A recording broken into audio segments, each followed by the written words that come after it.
Hello students, a very good morning to you. How are you? I hope you all okay and doing your work properly. So students, we are continuing at chapter 12 of class 11, that is mineral nutrition. In our previous class, we have completed that complete description about macronutrients, micronutrients and deficiency symptoms of plants due to which macro and micronutrients plants show different type of symptoms. Today we will study about toxicity of micronutrients. Toxicity means when any element is taken by the plant either in a large amount or in a less amount. So how can we define toxicity of micronutrients?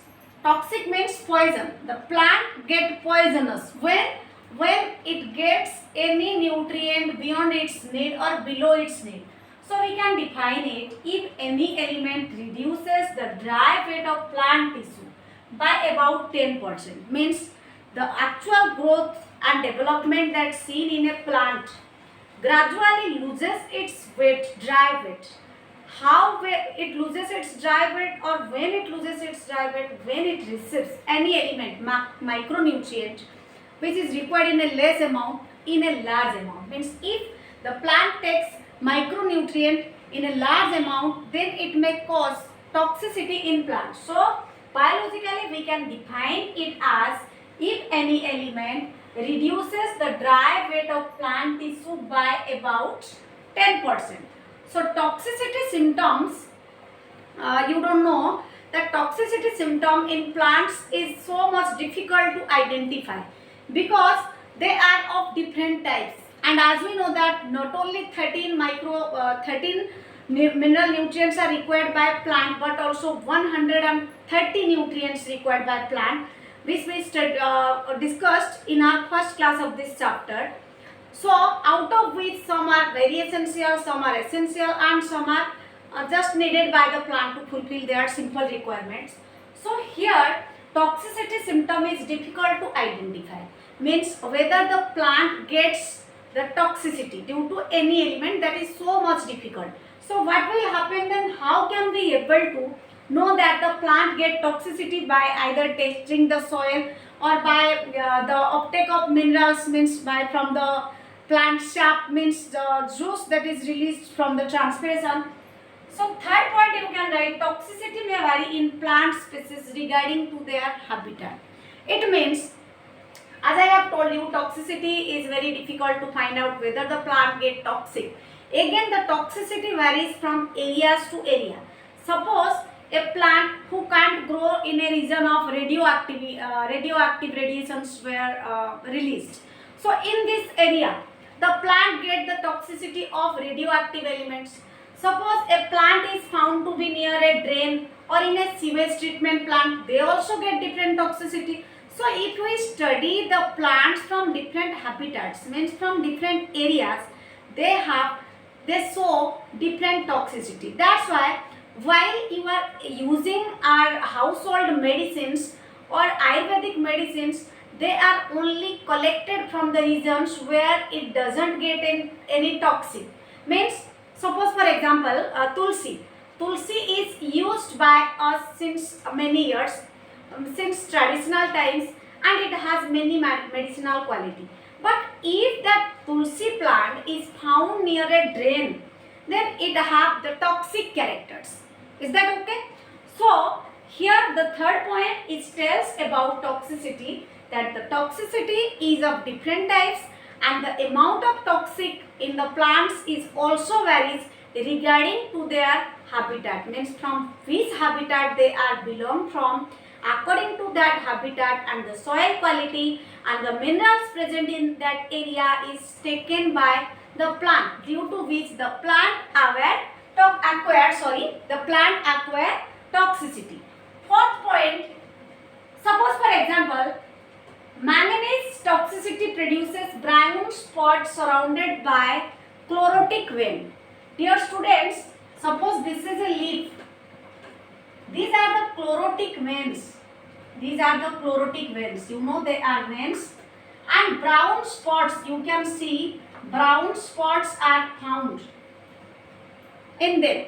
And if brown spots are found on the chlorotic vein means the veins that contain chlorophyll, means they finish chlorophyll, they also damage the vascular bundles present in this, due to which the photosynthesis reduces up to 50 to 60% in those plants, and transportation also inhibited or affected in these plants. That's why manganese toxicity produces brown spots surrounded by the chlorotic vein, and these are the chlorotic vein.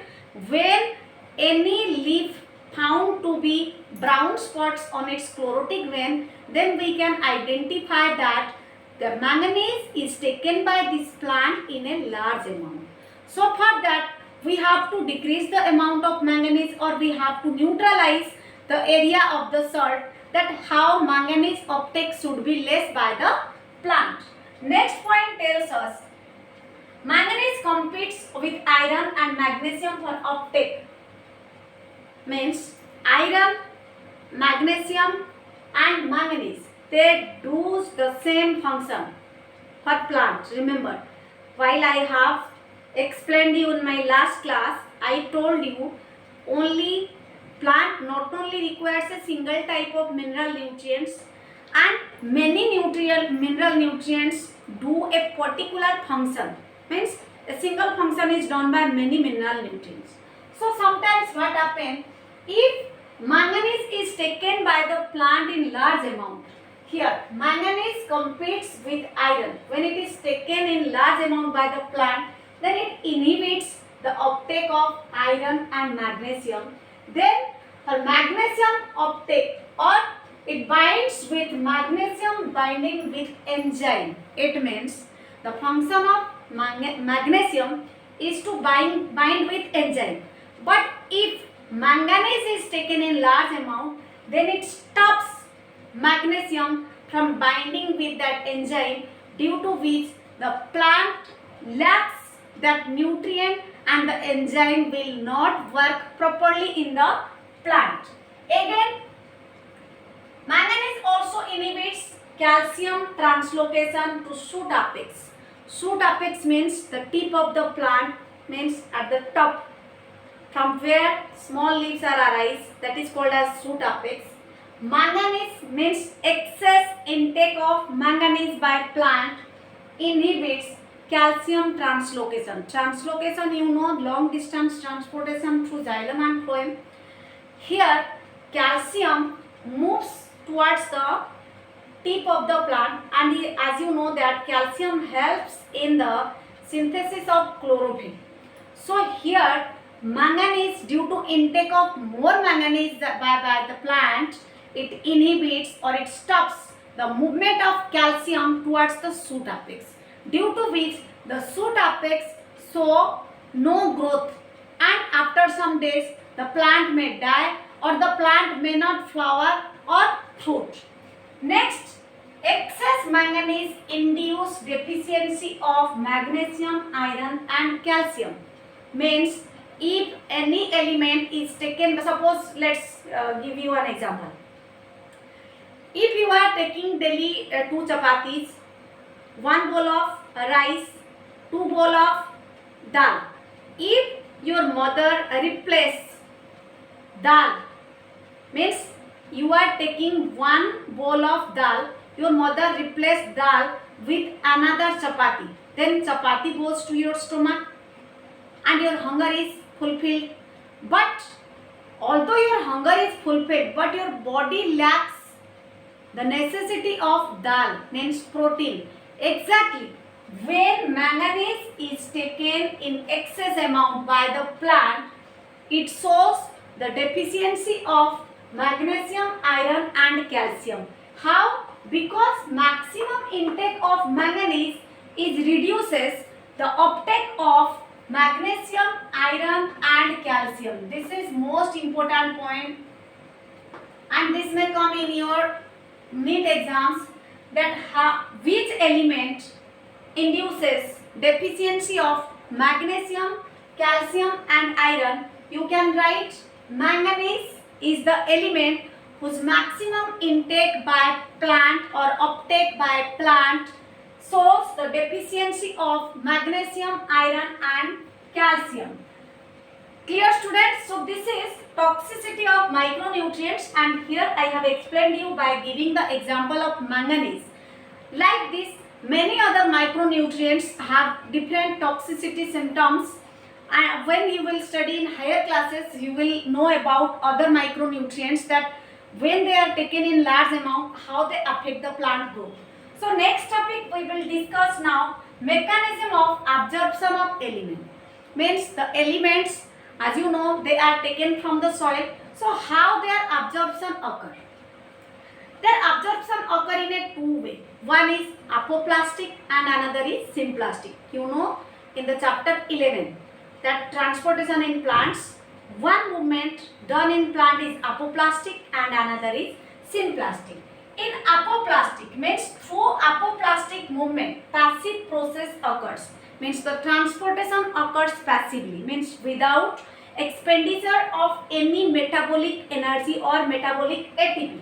So passive process takes place through ion channels. Through ion channel means there is or exchange of positively charged and negatively charged ions, means the element containing the ion. Suppose for example sodium and chlorine, Na plus Cl minus, or we can say for uptake of 2 potassium the plant have to release 3 sodium ions, means 2 enters into the cell whereas 3 releases out of the cell.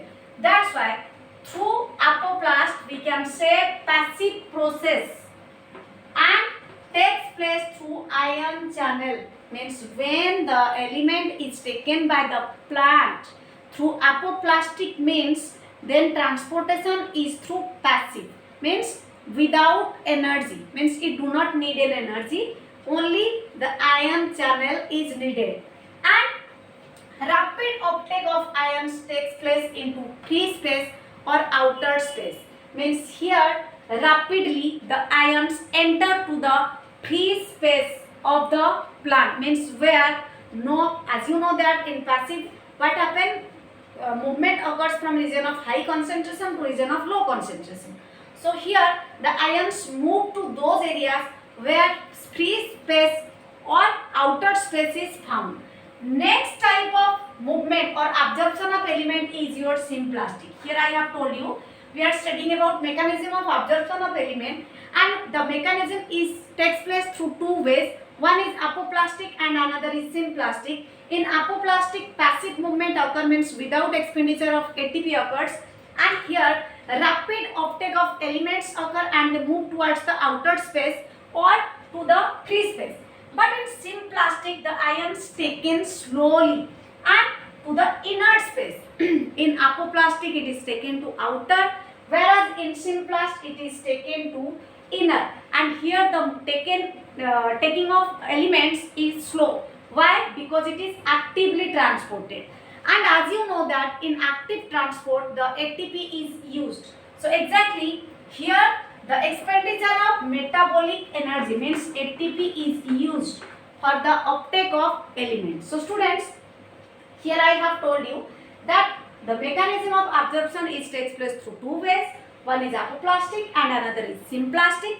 In apoplastic, movement is fast, whereas in symplastic, movement is slow. In apoplastic, passively transportation occurs, and in symplastic, actively transportation occurs. In apoplastic, no energy is used, but in symplastic, energy is used. In apoplastic, movement occurs through outer space, whereas in symplastic, movement occurs towards the inner space. Clear? So this is how absorption of elements takes place in plants. So the movement of ion, as we are studying about mechanism, so the movement of ion is called as flux. Flux. The movement of ion is called as flux.